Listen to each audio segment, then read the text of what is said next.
আজ উদয়পুর জেলা কারাগারের জন্য রাধাকিশোরপুর বিধানসভা কেন্দ্রের বিধায়ক অর্থমন্ত্রী প্রণজিৎ সিংহ রায়ের বিধায়ক এলাকা উন্নয়ন তহবিল থেকে একটি অ্যাম্বুলেন্স হস্তান্তর করা হয়। ব্যয় হয়েছে 9,46,358 টাকা।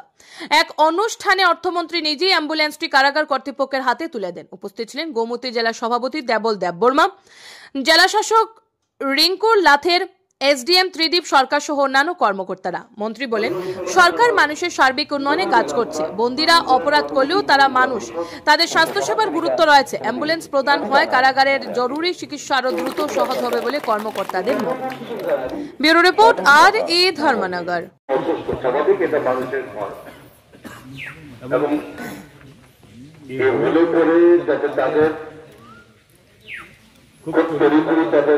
চিকিৎসা পরিষেবা দেওয়া যায়, এর জন্য একটা অ্যাম্বুলেন্স যাতে আমাদের ফান্ড থেকে দেওয়ার প্রপোজাল রাখে।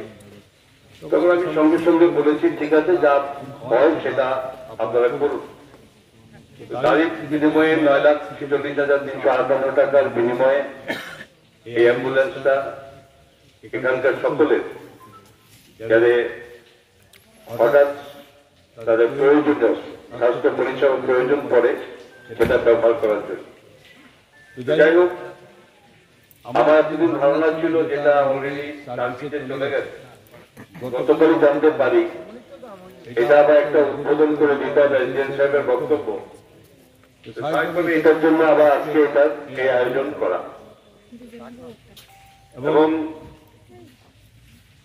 সরকার তার বিভিন্ন দিক দিয়ে রাজ্যের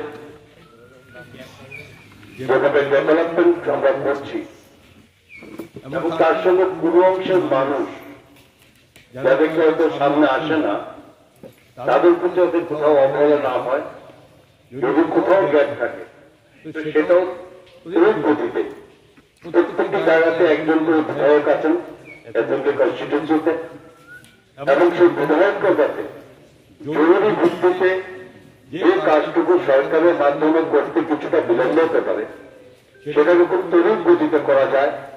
তার জন্য আমাদের রাজ্যের মাননীয় মুখ্যমন্ত্রী মহোদয় এই বিধানসভাতে, যেখানে প্রত্যেকটা বৎসর একজন বিধায়ক মাথা পিছু বৎসরে 75 লক্ষ টাকা যাতে এই পারপাসে খরচ করতে পারে সেটা অনুমোদন দিয়েছে।